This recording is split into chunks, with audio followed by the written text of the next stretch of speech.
O youths, are you all dead? My beloved ones, I have been told repeatedly by our organizers to speak on youth issues. But to whom do I speak? I see no youths in this country. Here a child is born and becomes old without ever entering into youth. If we had any youth in this country, we wouldn't have to have waited for Edmund Hillary from New Zealand to climb the Himalaya. How long is it since we have romanced with nature? How long since we attended to the cars of adventure? No, I see no youth here. No one dares to respond to the call of rebellion. The fires in our hearts have been blown out. All that remains is a few dying embers, without any rebel who would dare to fan them into flames again. Youth means rebellion. It means courage. It means being a daredevil again. But we don't have a tradition of rebellion in this country. It is not surprising that we had the tradition of child marriage. A child is born and before he enters his 16th, he becomes a father. A father can never be youth. He will always be an old man full of responsibilities. Now we have postponed the marriageable age, but the physics psychology remains the same.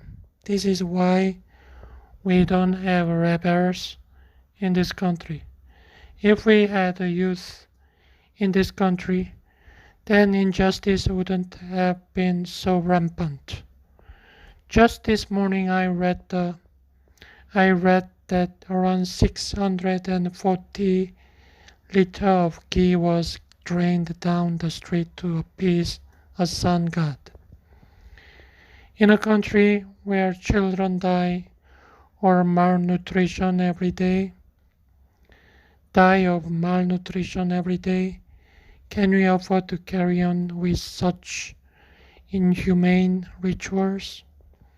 Why didn't a single youth in this country stand up and say this was unacceptable? It is no coincidence that the prisons and universities in this country are designed in the same style. They are must look the same from the outside, and unfortunately aren't much difference from each other either. Aren't much different from each other either. The English were interested in producing clerks, not laborers. They wanted to mass produce clerks who would enter into this slavery without ever questioning its validity. I call that man a genius who comes out of the university without destroying his intelligence.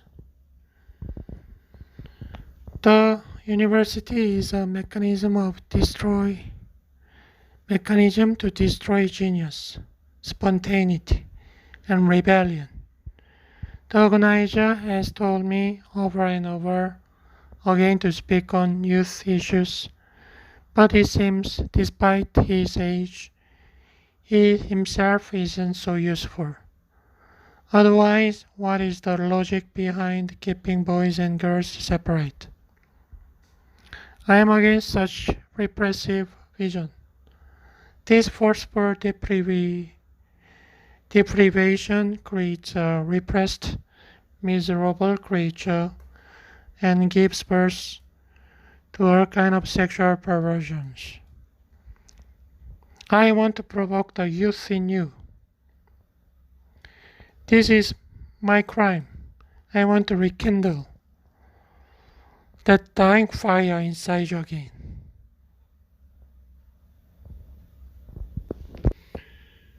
Alchemy of Grace. During Acharya Shri's stay in Patna, a poor man in tattered and dirty clothes arrived at our place and said he wanted to meet Acharya, Acharya Shri. He went by the name of the Dubey Ji. I looked at his lowly appearance and told him he could only meet Acharya Shri later. I tried to explain that Acharya Shri would be available for the public discourse in the evening, but he was very stubborn. I couldn't persuade him to wait. So now I can see that he had brought a special flavor to Acharya Shri's Patna visit. But back then he was the cause of much trouble and jealousy to all the organizers.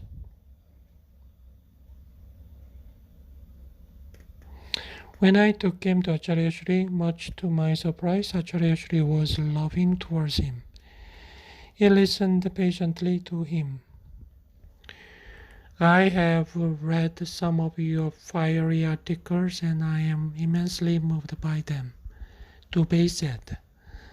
I came to know about your visit through one of the newspaper advertisements. When I read that you would be visiting Patna, I was so thrilled and joyful that I could not contain myself, and I have arrived all the way from the Benares this morning. I feel so fortunate to have met you, and I do not want to part with you even for a second, but I also don't know anyone in this town who may possibly give me shelter. Acharya Shri welcomed him heartily,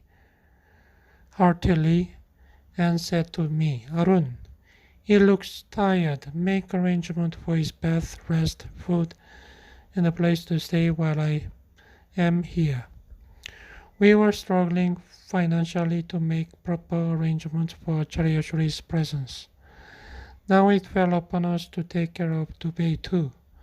But as it was Acharya Shri's wish, we somehow had to manage to find a place where he could bath and provide him clean clothes and a room where he could rest. Ramchandra Prasad was kind enough to lend him a kurta and dhoti and provide a place for him to stay at his home. Dubeji had the rare privilege of being with Acharya Shri all the time. He ate with him, traveled with him in the car, and sat next to him when Acharya Shri gave private talks in the morning and evening, while we were kept away from him, running around or announcing Acharya Shri's programs over the loudspeaker, sticking notices on the walls, and arranging meetings. We all grew increasingly envious of his privilege. When I was a child, I had often heard the story of Lord Krishna and Sudama. They had been childhood friends. Later, Krishna went on to become the king of Dwaraka, while Sudama remained a poor villager. Sushila, Sudama's wife, was distressed by their miserable and poor life, so she urged Sudama to go and meet his king friend and ask for his help. Sudama tries to explain to her that they had been friends a long time ago and Krishna might not even remember him now. But Sushila was persistent, and so he decided to visit Krishna. When he reached Dwaraka, he told the gatekeeper that he was a childhood friend of Krishna's and had come to meet him. The gatekeeper looked the poor Brahmin up and down and then went in to inform the king. When Lord Krishna heard Sudama was there, he stood up from his golden throne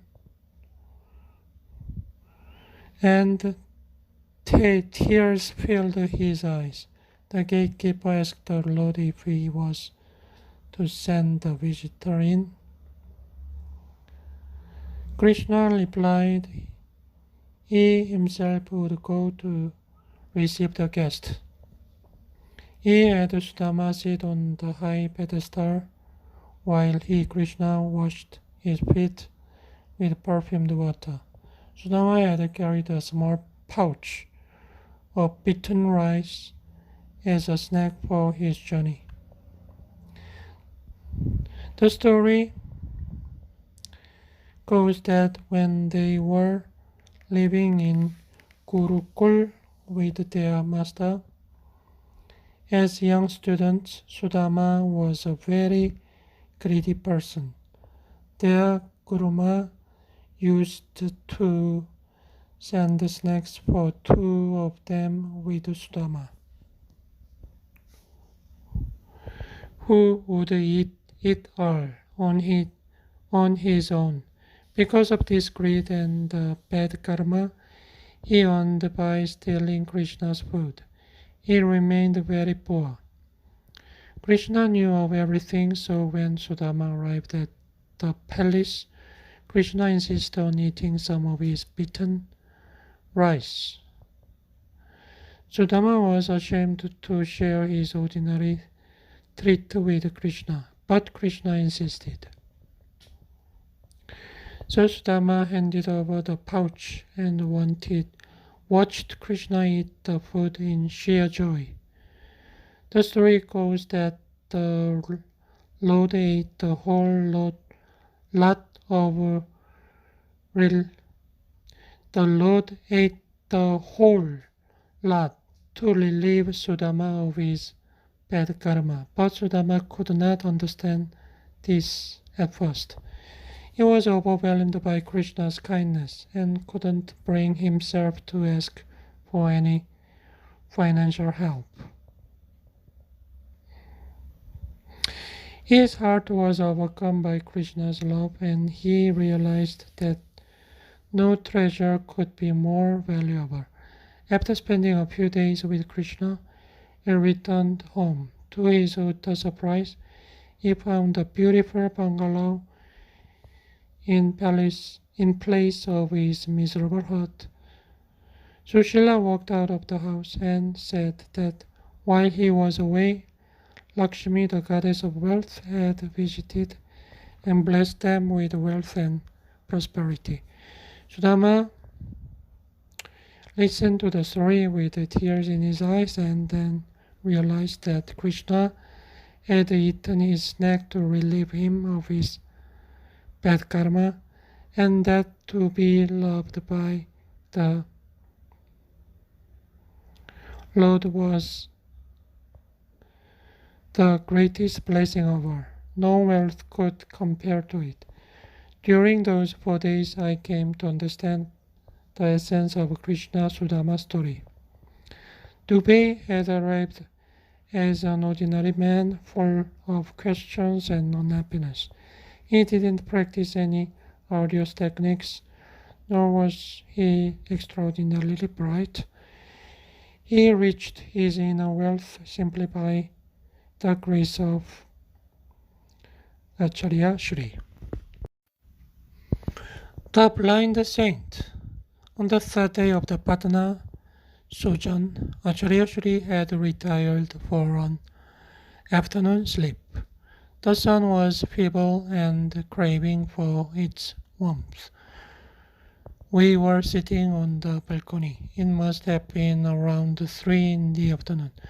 A young man stepped down from a rickshaw and yelled from the road, asking if Acharya Rajneesh was staying there. I stood up and nodded affirmatively. Again he shouted from the road, "My guru, who is head of the Kabirpanthi ashram in Samastipur, has come to meet Acharya Shri. We are coming up to meet him." In those days, Acharya Shri was at the peak of his Raja's pace. I was always a little worried that he would burn himself out. So now that he was having his sleep, I was determined not to let anyone disturb him. I told the young man that Acharya Shri was giving a discourse at Senior Library in the evening, and he could come with his crew to the library to meet him. The man was adamant, but I was also determined not to let anyone disturb Acharya Shri, so I also insisted that he could meet Acharya Shri in the evening only. Ironically, our argument disturbed Acharya Shri, and he woke up. He called me into his room and asked why I was been shouting.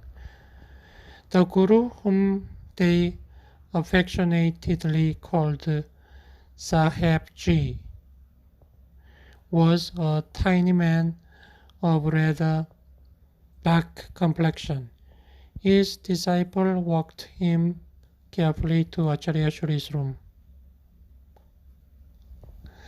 Sahebji suffered from congenital blindness. After seating himself, he spoke softly. I am blind, Acharya Shri, but I had the good fortune of listening to some of your discourses via my disciples, who read them out to me. The moment I heard your words, I knew none but Kabir Sahib himself would have spoken such fiery truth. So I asked my disciple to bring me to you, because I feel you are the reincarnation of Kabir Sahib. Acharya Shri was smiling. Sahib Ji, who was visibly touched by Acharya Shri's presence, became teary-eyed and continued speaking in his soft, trembling voice. Whatever you say is as dangerous as Kabir Sahib's word. You speak pure truth. It is dangerous to do so. When I heard your words, I had thought you must be a very beautiful man, and I was a little sorry that I was blind and couldn't see you. But now that I am here, please allow me to touch you so I can feel your beauty for myself. Acharya Shri moved closer to him and took his hand lovingly. Sahibji traced the outline of his face for a long time and slowly ran them through his body down to his feet. The fate of lovers. Acharya Shri had left. It felt as though the winter has become more ruthless in those 4 days without my knowledge. It was only when Acharya Shri left town I gradually became aware of what we call reality. The open gutter by the roads, the heaps of garbage, the bustling city dwellers moving frantically around the town like a caravan of ants. I had gone to the railway station a few days after he had left Patna. A new sense of emptiness was gnawing at my heart. I was in my early 20s and had had a few experiences of romantic love, but I had never known the intensity with which the beloved's absence undoes the peace of one's heart until that day. I kept watching the passengers, the carriages, and the beggars on the platform listlessly. I wondered where so many people were going. What destiny awaited them on the platforms where they planned to alight. Just when I was caught up in my own web of solitary musings, I saw a glimpse of her again. She must have been in her early 30s. She had become an intrinsic piece of the mosaic that was the Patna railway station. I had seen her numerous times in the same tattered clothes, with the same unkempt, matted hair, running frantically when any train arrived at the platform and inspecting each compartment with strangely animated eyes. This animation brought a new lightness to her steps and dilated her pupils. She would pry into each compartment, scanning each passenger, and then, disappointed, run to another compartment. Countless times I had watched her scanning the trains. Each compartment left her disappointed. By the time she managed to scan the entire train, she would be engulfed by such great disappointment that she would crouch by a pillar on the platform and start staring into space again. Tears would roll down her cheeks. It was heartbreaking to watch her. There was a strange beauty in her face. It didn't arouse passion, but it demanded to be seen. On her face, the suffering had acquired its most penetrating expression. She must have come from a good family.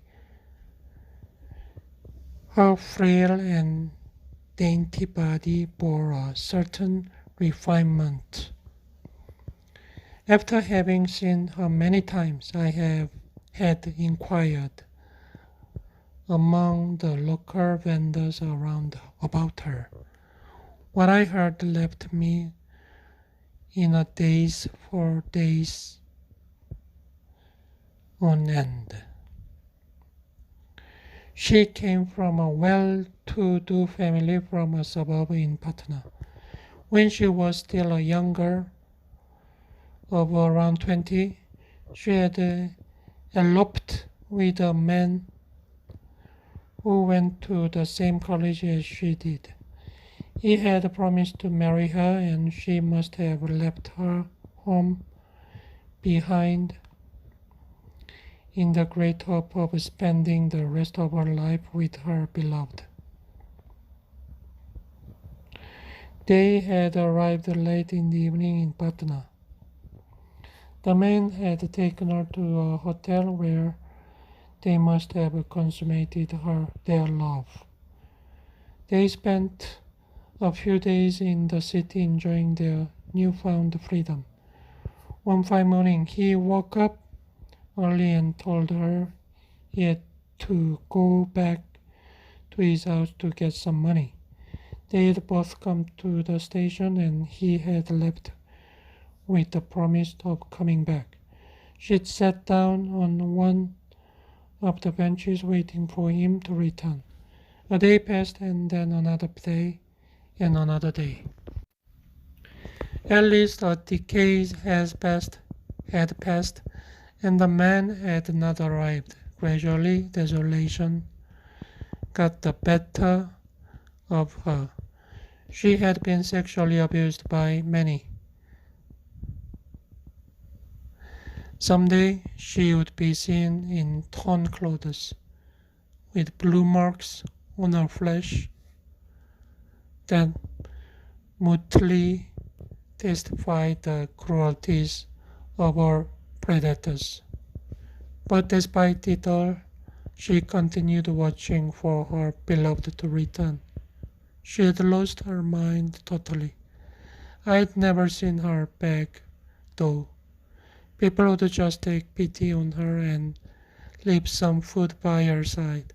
When she was finished staring vacantly, she would pick up whatever was left around her and eat it listlessly in a mechanical attempt to preserve his promise. How could she die before he returned? And what if he returned to find her dead? It sent shivers through me when I thought of how she had forgotten everything: her name, her home, her history, herself. And yet, through that ocean of dementia, she retained the memory of that promise, the promise of the, the beloved, the promise of the meeting, the promise of togetherness, the promise that had betrayed, and betrayed so ruthlessly. My heart welled up with tears. I watched her crouching by the pillar. She sat motionless, with the resignation of a defeated sniper. How cruel the man must have been to desert her, desert her like that. And how unfortunate, just how unfortunate. Just then, a train was seen on the distant horizon. The long locomotive came by slowly like a giant reptile, radiating heat and making the platform a few degrees warmer. Something stirred inside her. She looked at the train and her pupil dilated again. One could see the rush of blood in the green veins on her forehead that suddenly swelled. She clutched her blouse with her right hand and stood up expectantly. That instant, her whole body lit up with a new hope. How could destiny be so cruel? How could the train carry thousands of passengers every day, but not that man? Even before the train stopped, she jumped into the first compartment that was close to her. Through the bars of the window, I saw her hurrying through the compartment. The passengers who were alighting looked at this crazed creature with disdain. Children touched her in panic, and women pursued her torn clothes that momentarily exposed her young beautiful body, and they twisted their lips in disgust. I just kept watching her. She scurried through them like a rat. People reluctantly made a passageway for her so she wouldn't touch them, and she ran past them untouched, untouched by their disdainful stare, untouched by their rational minds, untouched by everything. Her faith in love was so virginal. Nothing else exists except that promise. The moment she appeared to me like a mythical character, a Majnun, whose story was yet to be written. The world would someday read her story and weep for her agony. But in those moments, as she ran past them, they dismissed her like a freak, unworthy of their attention. This has always been the fate of lovers. My eyes were teary again. A turbulent storm was brewing inside me. Acharya Shri had made no such promise to me, and yet I was his. I knew, just as a river seeks to merge into the ocean, I would find no peace until I meet him again. I had seen that mad woman many times, but the day we were tied together by a strange fate, I felt the enormity of the absence that ate her heart. I felt a pain of separation.